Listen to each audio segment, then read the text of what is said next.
Once upon a time, in a small cheerful town surrounded by lush green forests, there lived two best friends named Joe and Mo. Joe was a curious little boy with bright blue eyes and a smile that could light up the darkest room. Mo, on the other hand, was a fluffy teddy bear with a stitched-on grin, always sitting beside Joe wherever he went.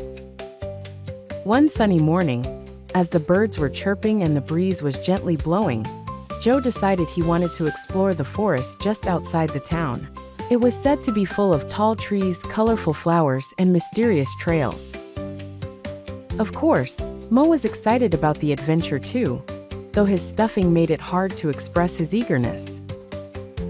"Come on, Mo, let's go for an adventure," Joe exclaimed, grabbing Mo by his soft paw. And off they went, crunching the leaves beneath their feet as they stepped into the emerald sea of trees. The forest was livelier than they had imagined. Squirrels scampered from tree to tree, and rabbits peeked through the bushes. Joe's eyes widened with wonder. "Look at that, Mo," he would say every few moments, pointing at something new and exciting.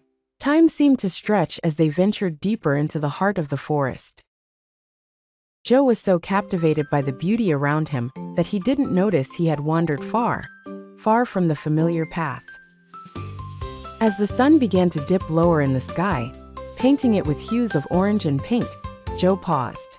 "Oh, Mo, I think we might be lost," he admitted with a soft, worried voice.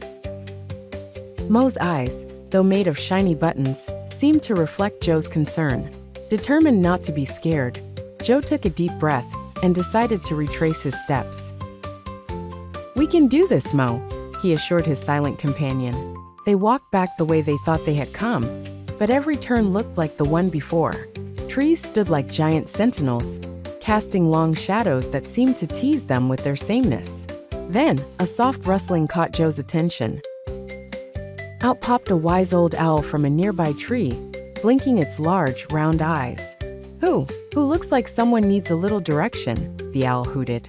"Oh, Mr. Owl, we're lost," Joe explained, clutching Mo closer to his chest. The owl nodded knowingly. "Fear not, young traveler. Follow the clearing where the sun kisses the earth, and you'll find your way back home," he advised with a kindly wink. Thanking the owl, Joe followed the direction it suggested. Remembering to look for the sunlit patches, he focused on his path. And just as the owl promised, the trees began to thin, and Joe could hear the distant chirps of the birds that were familiar to him. Finally, they emerged from the forest, right at the edge of their little town. "We did it, Mo. We found our way back," Joe cheered, hugging his trusty teddy bear tight.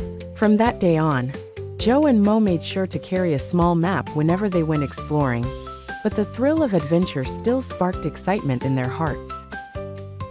And so, with Mo by his side, Joe learned that getting a little lost can be an adventure all on its own, as long as you pay attention to the signs and have a friend to accompany you. The end.